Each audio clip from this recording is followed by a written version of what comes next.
नमो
चक्षुरुन्मीलितं येन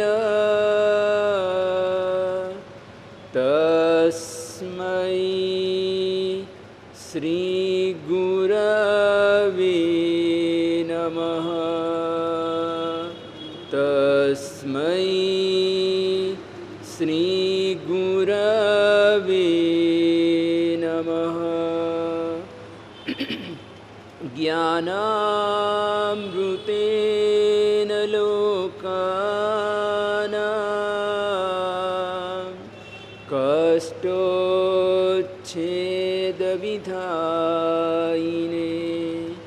ऐदं Eugen वीराय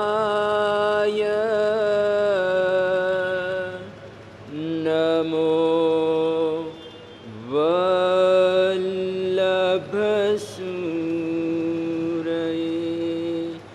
नमो वल्लभसूरये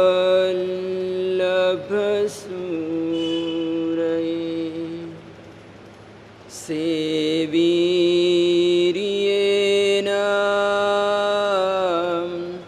परिपूर्णवीर्ये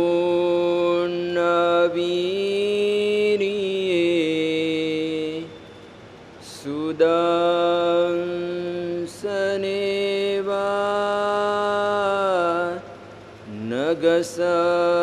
नगसवसेठे सुरालयेवा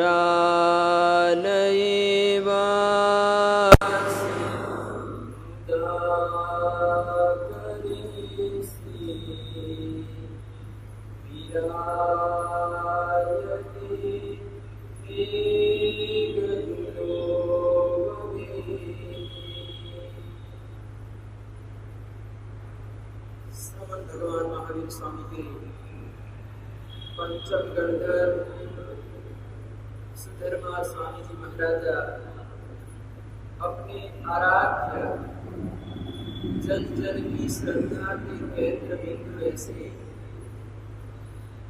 भगवान महावीर स्वामी का गुणगान करते हुए इस गाथा में फरमा रहे हैं कि भगवान महावीर स्वामी वीर्य से युक्त थे, परिपूर्ण वीर्य से युक्त थे। जैसे पर्वतों में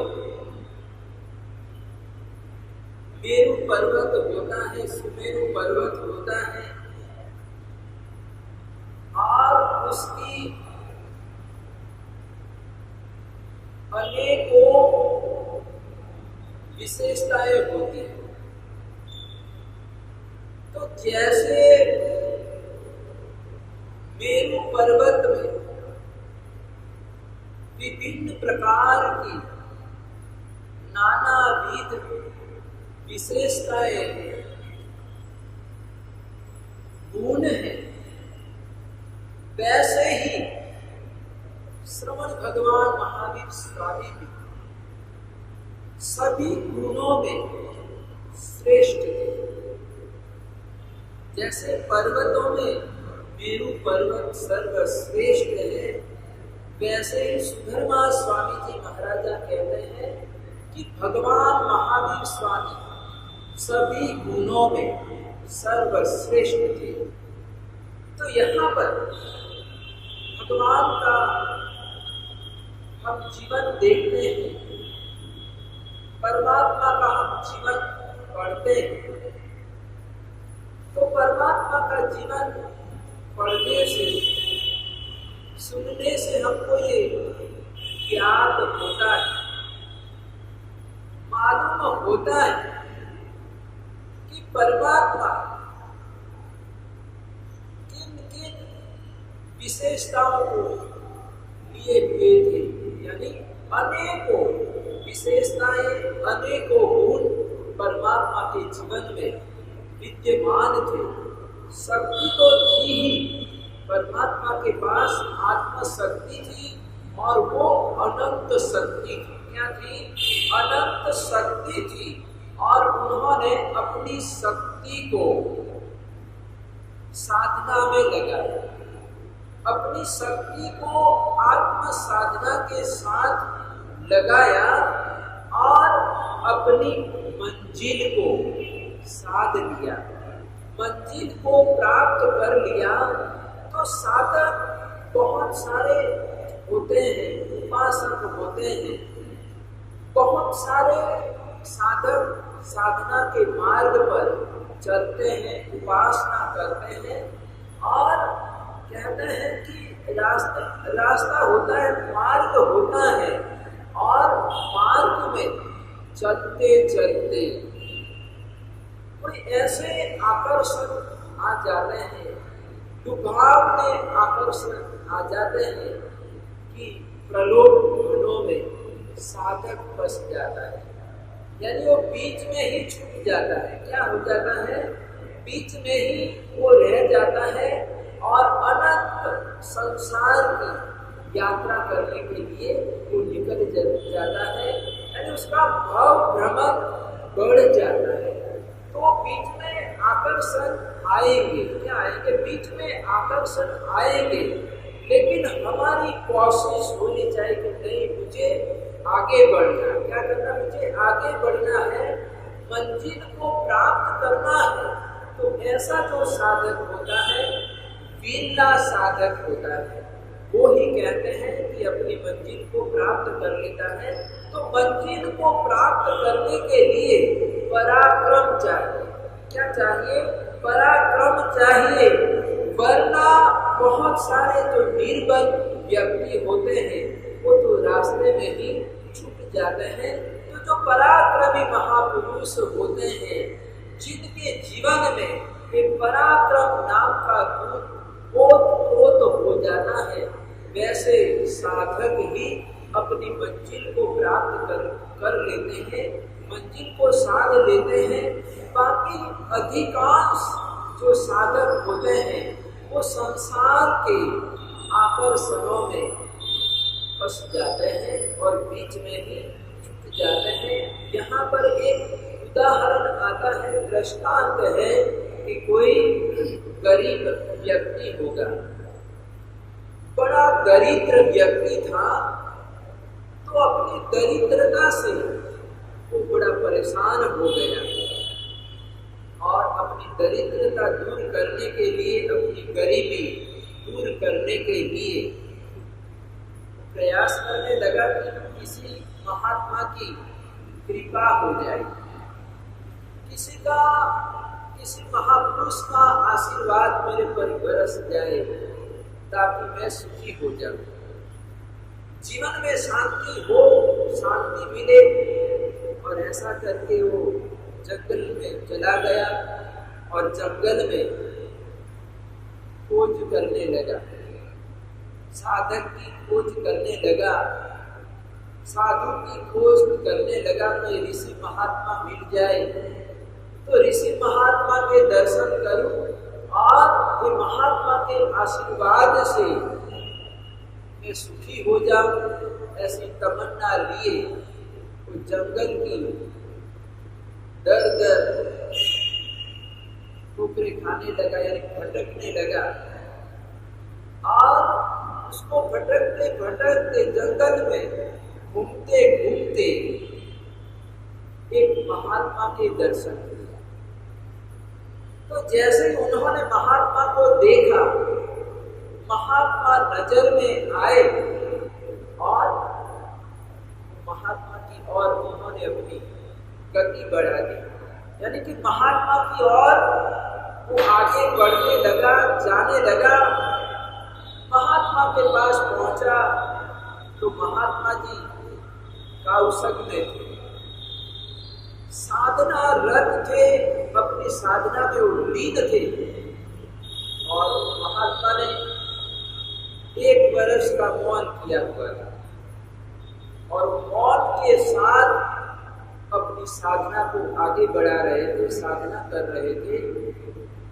और ये जाके महात्मा जी के पास बैठ गया और उसने अपने मन में ठान लिया कि जब तक ये महात्मा का मुझे आशीर्वाद नहीं मिलेगा, वहां तक मैं यहीं पर बैठा रहूंगा, मैं यहाँ से नहीं जाऊंगा, मैं यहीं पर रहूंगा।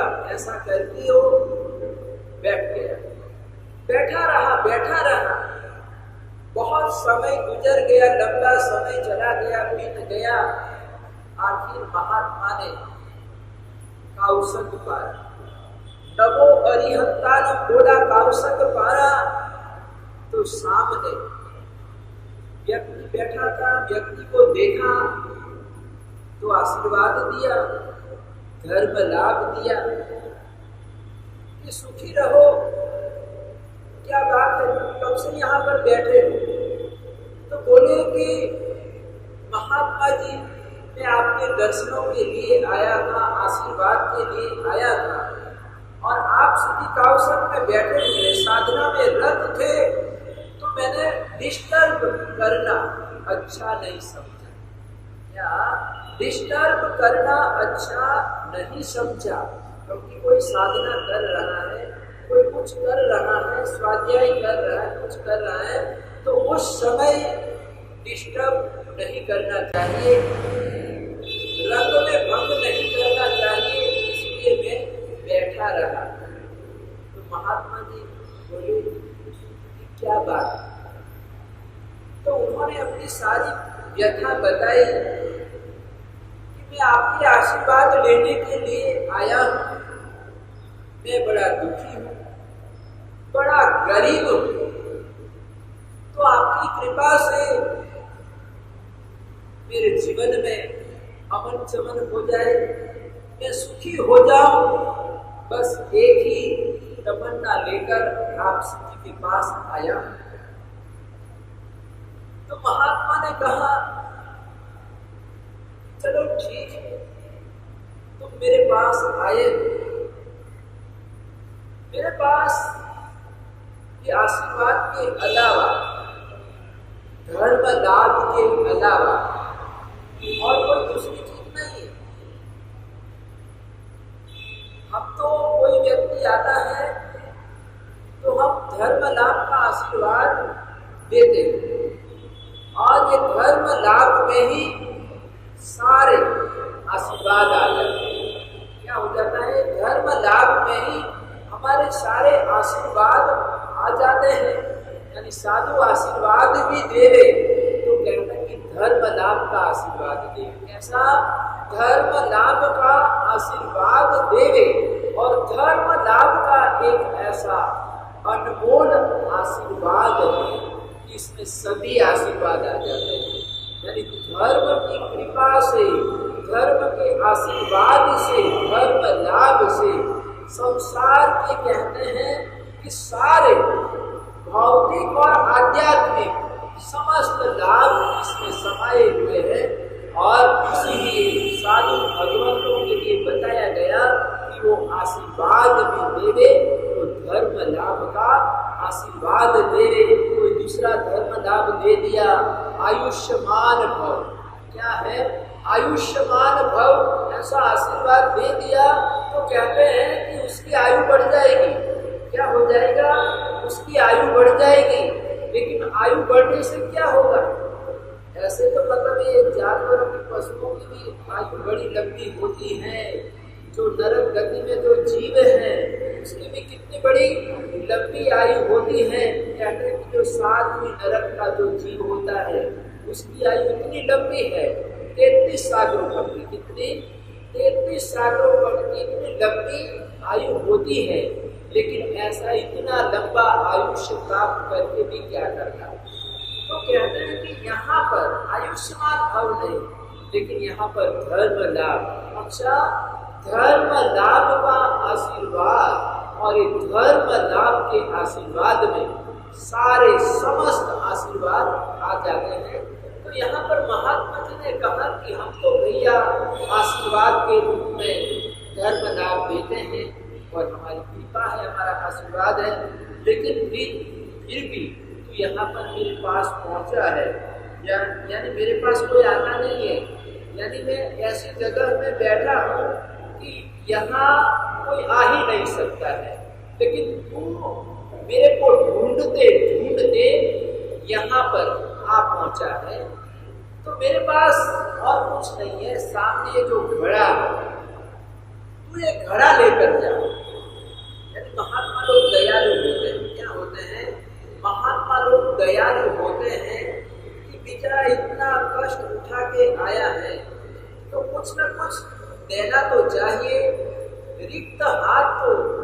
नहीं सकते हैं। तो महात्मा जी ने कहा ये घड़ा लेकर जाओ तुम, और इस घड़े पर तो वस्त्र ढाप देना, एक वस्त्र ढाप देना, और फिर इच्छा करना, जो भी इच्छा करोगे वो मिल जाएगा। क्या मिल जाएगा? वो सब कुछ मिल जाएगा। तो वो तो घड़ा लेने के लिए जाने लगा। थोड़ा सा घर वहां से, जैसे गुरुदेव की तस्वीर है, वहां दूर घड़ा पड़ा हुआ था, तो वो घड़ा लेने के लिए जाने लगा। तो महात्मा जी ने कहा कि ठहरो, यानी रुक जाओ, मैं तुम्हें एक घड़ा बनाने की विधि सिखा देता हूं, एक घड़ा निर्माण की विधि सिखा देता हूं। क्योंकि ये घड़े का भरोसा नहीं, घड़ा टूट सकता है, क्या हो सकता है, टूट जाएगा तो फिर तुम आगे क्या करोगे। तो घड़े निर्माण की कला तुम सीख लो, लेकिन ये घड़ा बनाने में, निर्माण करने में 6 महीने लगेंगे, टाइम लगेगा। क्या लगेगा? टाइम लगेगा। तो ये तो वैसे ही अधीर हो गया था कि अब उसको 6 महीना, 6 वर्ष जितने लग रहे थे कि अब मैं ज्यादा बैठ नहीं सकता। महात्मा को उसने क्या बोला कि गुरुजी अब मैं ज्यादा धैर्य नहीं रख सकता, क्योंकि मुझे निकले, घर से निकले हुए बहुत टाइम हो गया है, और आपके पास बैठे बैठे मुझे 1 वर्ष निकल गया। कितना? एक बहुत बड़ा समय निकल गया, और 6 महीने वापस एक घड़े निर्माण की कला सीखने में मैं लगा दूंगा, तो ये कितना समय जाएगा। अब मैं ज्यादा बैठ नहीं सकता, मैं ज्यादा रुक नहीं सकता। तो महात्मा जी ने कहा ठीक है, कोई बात नहीं, तुम्हारी मर्जी। क्या है? तुम्हारी मर्जी, ये तुम घड़ा ले जाओ, कोई बात नहीं है, ये तुम आए हो तो घड़ा लेकर जाओ। तो ये व्यक्ति घड़ा लेकर अपने घर पर आया, और घरवाली ने पूछा कि कुछ कमा कर आए या नहीं, कुछ लेकर आए या नहीं, वैसे ही खाली हाथ आ गए। तो वो कहता है कि मैं घड़ा लाया। वो जवाब क्या देता है कि मैं एक घड़ा लेकर आया हूं। तो घरवाली बिगड़ गई। वो कहती है कि अपने घर में घड़ों की कोई कमी है क्या, और तुम एक घड़ा लेकर आए, और एक घड़ा क्या काम आएगा। तो कहता है कि अरे भाग्यवान, ये जो घड़ा है कोई साधारण घड़ा नहीं है, ये कोई मामूली घड़ा नहीं है, ये बड़ा चमत्कारिक घड़ा। क्या है? ये बड़ा चमत्कारिक घड़ा है, और एक घड़े पर तुम वस्त्र ढांप कर देखो, यानी ढांप कर जो इच्छा हम करेंगे वो हमारी सारी की सारी इच्छाएं परिपूर्ण हो जाएगी, पूरी हो जाएगी। तो पत्नी ने परीक्षा की होता है या नहीं होता है, कपड़ा ढांपा और ढांप कर इच्छा किया मेरे को ये वस्तुएं मिल जाए। मैं बड़ी गरीब हूँ, मैं बड़ी दरिद्र हूँ, यहाँ तो आटे दाल का जय गोपाल है। क्या है? आटे दाल का जय गोपाल है। यहाँ पूरा खाना भी हमको नसीब नहीं है, मिल नहीं पाता है। तो मुझे ये सब कुछ मिल जाए, संसार के वैभव मिल जाए। क्या मिल जाए?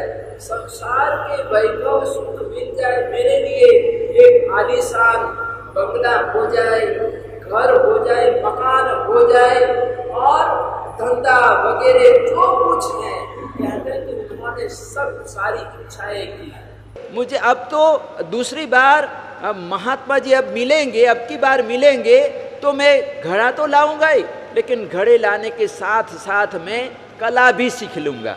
यानी घड़ा कैसे बनाया जाता है वो मैं कला भी सीख लूँगा, घड़े निर्माण की कला भी मैं सीख लूँगा, सीख कर ही आऊँगा। ऐसा करके वो घर से निकला, जंगलों में ढूंढता रहा, लेकिन महात्मा जी नहीं मिले। यानी बहुत ढूंढा, लेकिन महात्मा जी मिलना, उसका दर्शन होना दुर्लभ हो गया।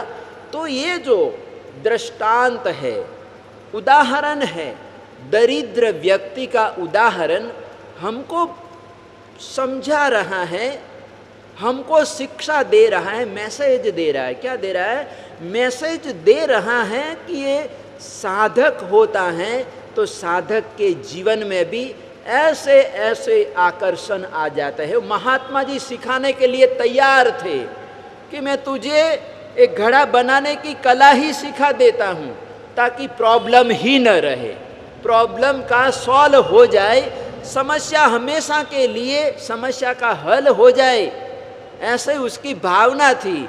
लेकिन उसने सोचा कि सीखने की क्या ज़रूरत है, एक घड़ा मिल ही गया, इसी से काम मेरा चल जाएगा। और उसने धैर्य छोड़ दिया। क्या छोड़ दिया? धैर्य छोड़ दिया। 6 महीने और रुक जाता और सीख लेता तो आज ये समस्या नहीं आती। तो ऐसे ही हम भी इस संसार में हैं और हम साधना करते हैं, आराधना साधना करते हैं, और इस साधना के मार्ग में, संयम के मार्ग में ये जो हमारे भौतिक साधन हैं वो आकर्षक लगते हैं। ये जो संसार के जो वैभव सुख हैं, भोग हैं, वो बड़े आकर्षक लगते हैं, सुहावने लगते हैं, अच्छे लगते हैं, मधुर लगते हैं, और साधक अपनी साधना से गिर जाता है, साधक का पतन हो जाता है। यहाँ पर एक कथानक, ज्ञाता धर्म कथा में एक कथानक आता है कि बड़ा रोचक है। यहाँ ये जो कथानक है बड़ा रोचक है। मैं संक्षिप्त रूप में आपको एक कथा बताना चाहूँगा, कहानी बताना चाहूँगा कि कहानी बड़ी मधुर है, बड़ी रोचक है। तो पुंडरीक और कंडरीक 2 भाई हैं। पुंडरीक और कंडरीक 2 भाई हैं। पिताजी ने दीक्षा ले ली थी, पहले ही दीक्षा लेती। जब अपने पुत्र बड़े हो गए, बेटे बड़े हो गए, तो उन्होंने देखा कि अब इनको राज्यभार मैं सौंप देता हूँ, इसका बड़े बेटे का मैं राज्याभिषेक कर देता हूँ। और ऐसा करके उन्होंने पुंडरीक का राज्याभिषेक कर दिया और छोटे भाई को युवराज बना दिया। तो इस प्रकार से पिताजी ने निवृत्ति ले ली, संयम के मार्ग पर चले गए। उन्होंने दीक्षा अंगीकार कर ली और वो साधना करने लगे। और इधर ये दोनों भाई हैं, पुंडरीक राजा हैं और छोटा भाई युवराज के पद पर है, और बड़ी न्याय नीति से प्रजा का पालन कर रहे हैं, संतान की तरह अपनी प्रजा का वो पालन कर रहे हैं। तो एक दिन की बात है कि अपने नगर में धर्मघोष नाम के आचार्य भगवंत का पदार्पण हुआ। तो ये दोनों भाई राजा, पुंडरीक राजा अपनी चतुरंगिनी सेना के साथ आचार्य भगवंत के दर्शनार्थ जाते हैं, दर्शनों के लिए जाते हैं। पूरा नगर उमड़ पड़ा है, जनमेदिनी है, खचाखच वो उपवन भर चुका है।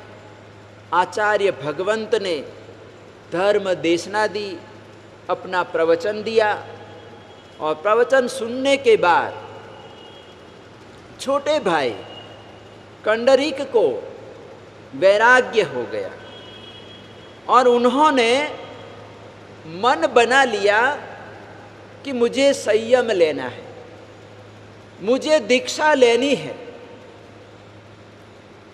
तो उन्होंने बड़े भैया, क्योंकि पिताजी तो पहले ही चले गए थे, दीक्षा अंगीकार कर लिया था, तो अब परिवार में वडील बड़े भैया ही थे, पुंडरीक ही थे।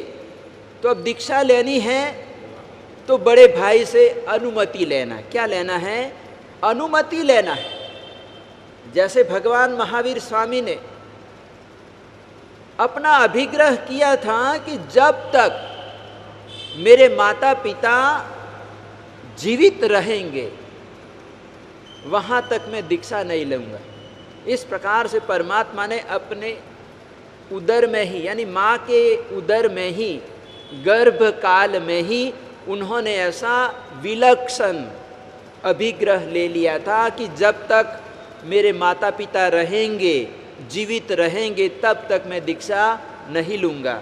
और इधर जब माता पिता का स्वर्गवास हो गया तो स्वर्गवास होने के बाद महावीर प्रभु नंदीवर्धन भैया के पास आए और बड़े भाई से आज्ञा मांगी कि अब मेरा अभिग्रह पूरा हो चुका है, माता पिता का स्वर्गवास हो चुका है, स्वर्ग गमन हो चुका है, तो अब मैं दीक्षा के मार्ग पर जाना चाहता हूँ, मैं दीक्षा अंगीकार करना चाहता हूँ, मुझे आपकी आज्ञा चाहिए, अनुमति चाहिए। तो उस समय नंदीवर्धन ने कहा कि अरे बड़े भैया, मेरा तुम्हारे पर बड़ा स्नेह है, तुम छोटे भाई हो। क्या हो? तुम छोटे भाई हो, मेरे से लघु भ्राता हो, तो मेरा तुम पर बड़ा स्नेह है। और माता पिता अभी गए हैं, यानी माता पिता को ज़्यादा समय नहीं हुआ है, अभी अभी माता पिता का स्वर्गवास हुआ है, तो माता पिता के जाने का जो घाव है वो घाव अभी तक भरा नहीं है, यानी दुख अभी भी बना हुआ है। और तू भी चला जाएगा, तू भी दीक्षा ले लेगा तो मेरी क्या हालत होगी, यानी ये तो घाव में नमक छिड़कने जैसा हो जाएगा, यानी मेरी वेदना बढ़ जाएगी, मेरा दुख दर्द बढ़ जाएगा, तो तुम मेरे दुख दर्द को समझो। तो परमात्मा ने कहा ठीक है कि मैं 2 वर्ष और रुक जाता हूँ, 30 वर्ष तो रुका ही हूँ, और आपकी भावना से, यानी आप मेरे बड़े भाई हैं, क्या हैं? आप मेरे बड़े भाई हैं, यानी पिताजी के तुल्य है। क्या है? यहाँ पर भाई भाई में कैसा प्रेम है, कैसा स्नेह है, सद्भाव है कि वर्धमान कहते हैं कि आप बड़े भाई हैं तो मैं आपकी आज्ञा को शिरोधार्य करता हूँ और 2 वर्ष रुक जाता हूँ। यानी परमात्मा ने विनय बताया, अपने बड़े भाई के प्रति विनय बताया कि आपकी आज्ञा है तो आपकी आज्ञा का मैं उल्लंघन नहीं कर सकता हूँ, और मैं 2 वर्ष रुक जाता हूँ। और कहते हैं कि बड़े भैया की बात को रखने के लिए परमात्मा स्वयं 2 वर्ष रुके, स्थिरता किया और फिर बाद में दीक्षा ली। तो यहाँ पर भी पिताजी ने पहले दीक्षा ले ली थी, तो कंडरीक ने पुंडरीक राजा से आज्ञा मांगी। दोनों भाइयों का आपस में बड़ा प्रेम था, बड़ा स्नेह था। वैसे पुंडरीक चाहता नहीं था कि ये दीक्षा ले ले, मेरा छोटा भाई दीक्षा ले ले, दीक्षा के मार्ग पर चला जाए, वो चाहते नहीं थे, लेकिन वो भीतर से समझते थे कि संयम के मार्ग जैसा कोई दूसरा मार्ग नहीं है, मैं तो फंसा हुआ हूँ। पुंडरीक ने क्या सोचा कि मैं तो वैसे ही राजा बना हूँ, तो मैं तो फंसा हूँ, मैं तो छोड़ नहीं सकता हूँ, लेकिन ये जाना चाहता है तो इसको मैं क्यों रोकूं? यानी उसका आत्म कल्याण हो रहा है, संयम के मार्ग पर चल जा रहा है, तो मैं अंतराय क्यों करूं? तो उन्होंने अनुमति दे दी कि भैया मैं तो नहीं ले सकता हूं, लेकिन तुम्हारी भावना हुई है तो मैं आपका मैं दीक्षा महोत्सव कराता हूं। और ऐसा करके बड़े ठाठ बाट से, आडंबर से अपने छोटे भाई की दीक्षा करवाई, दीक्षा महोत्सव करवाया। और दीक्षा के बाद आचार्य भगवान विहार कर जाते हैं, और आचार्य भगवान के साथ एक कंडरीक मुनि भी विहार करके साथ में जाते हैं, चले जाते हैं। और वर्षों के बाद वापस अपनी जन्मभूमि में कंडरीक मुनि का पधारना होता है। आचार्य भगवंत के साथ आते हैं, महाराज जी पधारते हैं। तो ये तो अपना नगर है, क्या है? अपना महानगर है, और वर्षों के बाद अपनी जन्मभूमि में आए हैं, तो अपनी जन्मभूमि के प्रति लगाव तो होता ही है, आकर्षण तो बना ही रहता है। और इसमें अपने बड़े भाई ही राजा हैं। कौन है? अपने बड़े भाई ही राजा हैं। और पुंडरीक ने देखा कि मेरे छोटे भाई बड़े दुबले पतले हो गए हैं। क्या हो गए हैं? दुबले पतले हो गए हैं। तो उन्होंने विचार किया कि मेरे भाई का चारित्र का पालन और तप त्याग से ये शरीर दुबला पतला हो गया है। क्या हो गया? कृशकाय हो गया है। यानी ये साधना से शरीर दुबला पतला हो जाता है। तो कहते हैं कि उसमें कोई चिंता की बात नहीं है।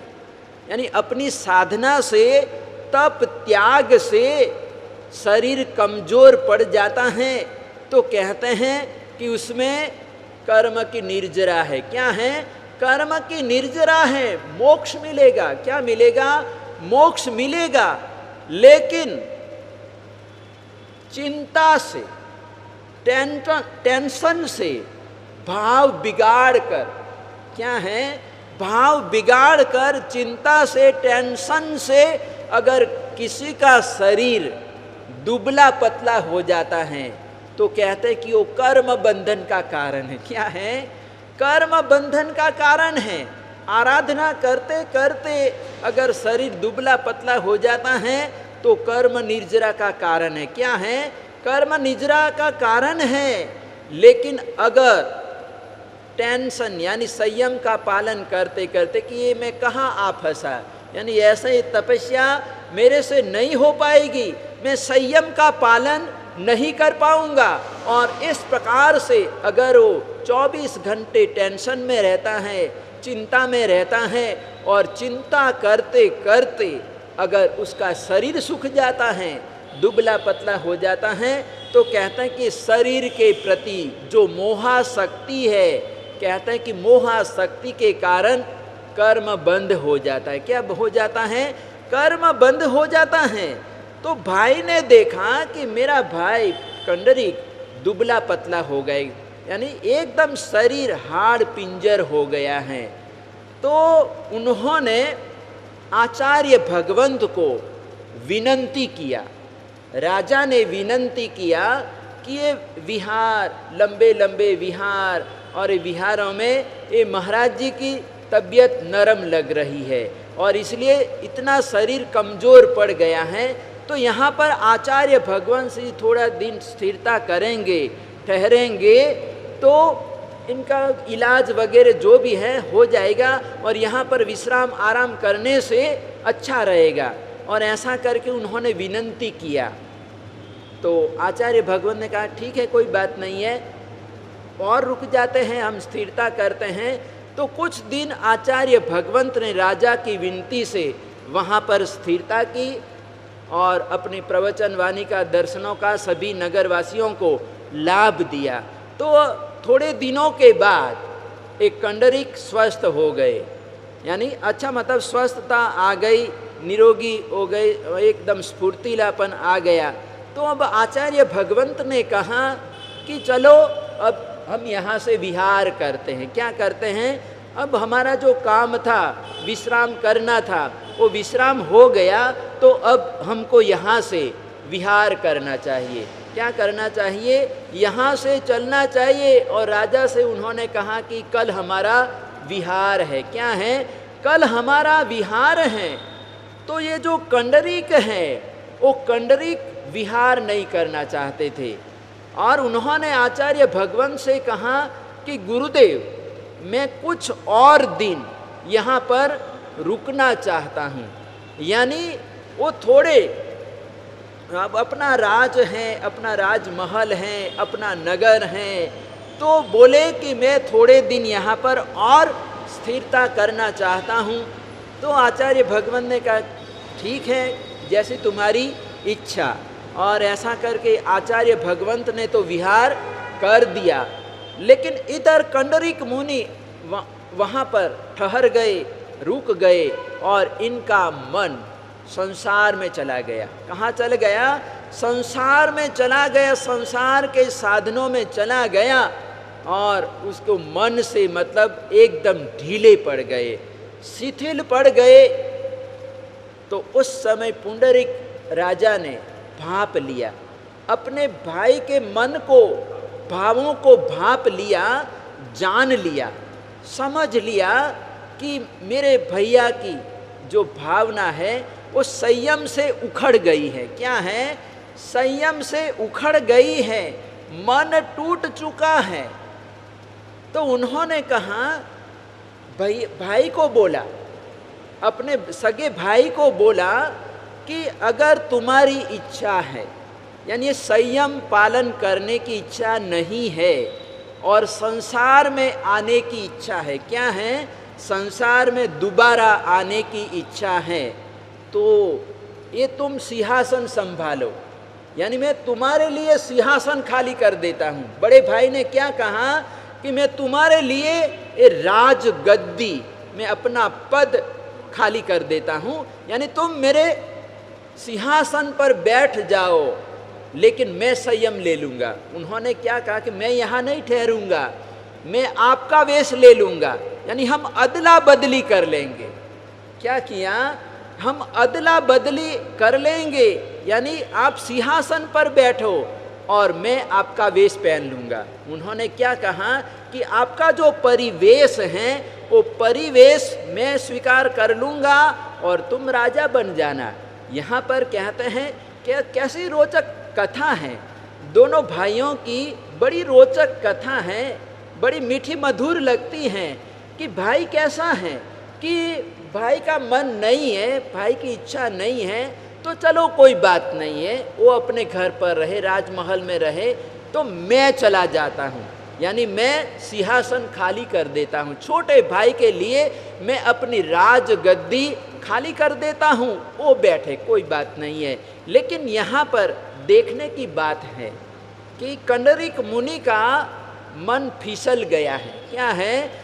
कंडरीक मुनि का मन फिसल गया है, यानी वो भावों से गिर गए हैं। यहाँ पर कहते हैं कि भावों से गिर गए हैं। हमारे यहाँ पर शास्त्रीय शब्द आते हैं, अतिक्रम, व्यतिक्रम और अतिचार, यानी कि हमारा जो मन है वो मन अतिचार तक पहुँच जाता है, यानी व्यतिक्रम, यानी मान लो व्यतिक्रम का मतलब होता है अतिक्रम, व्यतिक्रम, अतिचार और अनाचार। ये चार बातें आती हैं। क्या आती हैं? चार बातें आती हैं। यानी कोई बैल है, तो बैल ने प्रतिज्ञा ली है कि मुझे किसी के खेत में घुसना नहीं है, यानी घुसकर खाना नहीं, घास नहीं खानी है, ऐसा उसने नियम लिया हुआ है। और वो रास्ते से गुजर रहा है, सामने हरी भरी घास वाला खेत है और खेत को देखकर उसका मन चलाईमान हो जाता है, वो ललचा जाता है कि ऐसी घास छोड़नी नहीं चाहिए, यानी उसकी इच्छा हो गई, उसका मन हो गया और वो बाढ़ के पास पहुंच गया। क्या हो गया? बाढ़ के पास पहुंच गया, यानी इच्छा हो गई, यानी अतिक्रम हो गया। क्या हो गया? अतिक्रम हो गया और बाढ़ को लांघ कर खेत के अंदर चला गया। क्या हुआ? खेत के अंदर चला गया तो समझो व्यतिक्रम हो गया। क्या हो गया? व्यतिक्रम हो गया और अब घास खाने की तैयारी है। क्या है? उसने घास खाने की एकदम तैयारी कर ली है। तो उस समय अतिचार लगता है। क्या लगता है? अभी खाया नहीं है, घास खाया नहीं है, बस खाने वाला है। क्या है? बस खाने वाला है, बस मुंह लगाने वाला है, हरी भरी घास को बस मुंह लगाना बाकी है। लेकिन अभी तक कहते हैं कि उसका जो व्रत है, उसकी जो प्रतिज्ञा है, वो प्रतिज्ञा टूटी नहीं है। क्या है? टूटी नहीं है। तो यहाँ पर कहते हैं कि हमारा मन अतिक्रम, व्यतिक्रम और अतिचार तक चला जाए तो भी कहते हैं कि हमको अनाचार में नहीं जाना चाहिए, यानी बाना, यानी जो अपना परिवेश है, जो संयम है, वो संयम छोड़ना नहीं चाहिए, क्योंकि ये हमारे मन के भाव है। क्या है? मन के भाव है। तो ये मन के भाव कभी चढ़ते हैं और कभी नीचे भी उतर जाते हैं। क्या हो जाते हैं? ये मन के भाव हैं, कभी ऊंचाइयों को छू लेते हैं। क्या करते हैं? ये मन के भाव ऊंचाइयों को छू लेते हैं तो कहते हैं कि 14वें गुणस्थान तक भी जीवात्मा पहुंच सकता है, जा सकता है। तो ये हमारा मन के भाव है। क्या है? तो कभी कभी हमारे मन के भाव गिर जाते हैं, हमारी भावना गिर जाती हैं, तो कहते हैं कि उस समय हमको अनाचार में जाना नहीं चाहिए, यानी बनाए रखना चाहिए। जैसे हम धंधा ही करते हैं, क्या करते हैं? हमारा धंधा, हम अपना धंधा करते हैं, दुकान चलाते हैं। क्या चलाते हैं? दुकान चलाते हैं। तो बाज़ार में बहुत सारी चीज़ें होती हैं, वस्तुएं होती हैं, तो वो इन चीज़ों के भी भाव कभी बढ़ जाते हैं, चीज़ों के भाव कभी बढ़ जाते हैं, ऊपर चले जाते हैं, और कभी कभी इन चीज़ों के भाव उतर भी जाते हैं। यानी जो चीज़ हमको 50,000 में मिलती थी, यानी मान लो चांदी है, जो चांदी है वो चांदी 60,000 में मिल, यानी 1 किलो चांदी 60,000 में मिल रही है, यानी भाव चढ़ गए, ऊपर चढ़ गया। लेकिन कभी कभी ये चांदी का भाव नीचे भी उतर जाता है, 30-35 हज़ार में आ गया, 40,000 में आ गया। यानी ये चांदी है, चांदी का भाव कहता है कि चढ़ता है उतरता है, तो ये भाव चढ़ते रहते हैं और ऊपर भी नीचे भी उतरते रहते हैं। तो क्या हम भाव उतर जाते हैं तो हमारी दुकानें बिक जाती है क्या? क्या हम अपनी दुकान को बेच देते हैं क्या? नहीं, भाव भले उतर गया है, चीज़ों का भाव एकदम नीचे चला गया है, लेकिन फिर भी हम दुकान पर जाकर बैठते या नहीं बैठते हैं? दुकान को छोड़ देते हैं क्या? दुकान का त्याग करते हैं क्या? नहीं। ठीक है, कोई बात नहीं, अभी इस पीरियड आया है, क्या है ये हमारा पीरियड आया है, खराब पीरियड आया है, ये पीरियड निकल जाएगा। क्या ये जो समय आया है, खराब समय आया है, वो खराब समय गुजर जाएगा, निकल जाएगा, और वापस भाव चढ़ता है, भाव बढ़ता है और हम कमा लेते हैं, हमारी कमाई हो जाती है। तो ये मन का जो खेल है, मन के भाव कभी कभी ऊपर भी चले जाते हैं और नीचे भी चले जाते हैं। तो ये कंडरिक के भाव नीचे गिर गए, मन के भाव नीचे गिर गए, और उन्होंने क्या किया कि बड़े भाई का सिंहासन अंगीकार कर लिया, वो राजा बन गए। क्या किया? वो राजा बन गए, और बाना जो था, परिवेश था, वो बड़े भाई ने पहन लिया। तो अब यहाँ पर कहते हैं कि ये राजा बन गए और वैभव सुख में पड़ गए, इतना वो भोगने लगे, ऐसा भोगों में लवलीन बन गए। क्या बन गए? लवलीन बन गए, खाना पीना इतना, मतलब वो ऐसा जबरदस्त बड़ा भारी खाना वगैरह सब कुछ, मतलब वो खाना खाने लगे, भोगने लगे। तो कहते हैं कि अति भोग भी रोग का कारण है। क्या है? रोग का कारण है, बीमारी का कारण है। क्या है?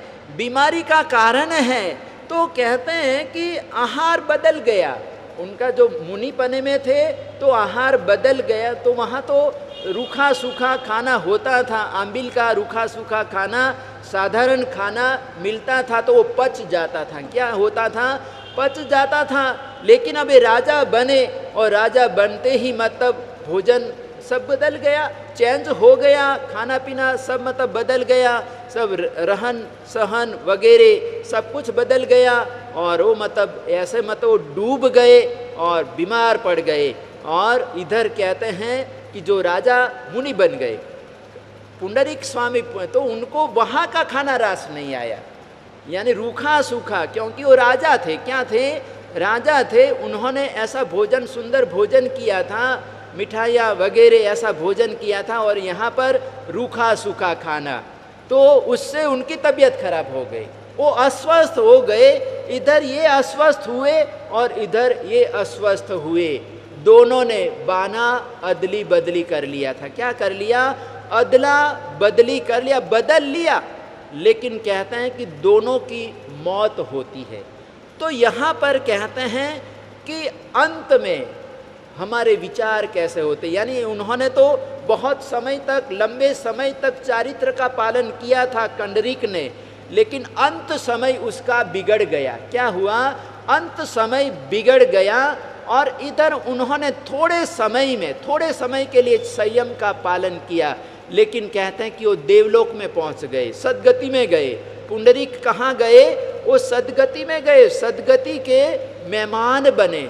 लेकिन कंडरीक मरकर दुर्गति में गए, यानी नरक में गए। कहाँ गए? नरक में गए। तो इस प्रकार से कहते हैं कि साधकों का मन होता है, यानी संसार के लुभावने पदार्थों में हमारा मन चला जाता है और हमारा मन संयम से गिर जाता है, संयम भाव से गिर जाता है।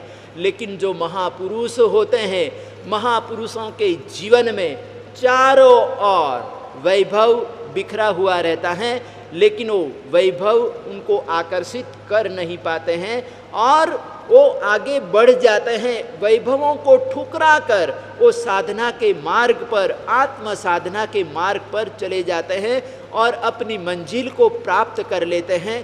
तो यहाँ पर सुधर्मा स्वामी जी महाराजा कह रहे हैं, जम्बू स्वामी को फरमा रहे हैं कि हे जम्बू, श्रमण भगवान महावीर स्वामी का जीवन भी ऐसा ही था कि वो संसार के पदार्थों में रमे नहीं, यानी कोई भी उनको प्रलोभित नहीं कर पाया और वो अपनी साधना के मार्ग पर आगे बढ़ते ही गए और उन्होंने अपनी मंजिल प्राप्त कर ली। तो ऐसे श्रमण भगवान महावीर स्वामी का गुणगान सुधर्मा स्वामी जी फरमा रहे हैं। तो कल मैंने सुदर्शन यानी मेरु पर्वत के बारे में थोड़ा सा बताया था, तो आगे की गाथाओं में भी सुधर्मा स्वामी जी महाराजा ये मेरु पर्वत को लेकर, सुदर्शन पर्वत को लेकर किस प्रकार से परमात्मा का गुणगान करते हैं, उसके बारे में हम आगे देखेंगे। उगेश्वर नमकार से पूर्सी साठ पूर्सी पूरी मठ वड मगाई उगेश्वर चौबी अंबियारम असरणम दिशाम महतनागरणम समतियागरणम विगे पचखाली वाले वेनम गियत संसटेनम उखित वेगनम पदु समग्र बाई ठमनियागरणम महतनागरणम समयवतियागरणम एकासनम पचखाई चौबी अंबियारम असरणम सागरियागरणम आउटन पसारिनम गुरु अभुठाननम परिठमनियागरणम महतरागरणम समयवतियागरणम पानस्व लेवेनवा लेवेनवा छेनवा बोढ़वेनवा ससी सिद्धेनवा वो से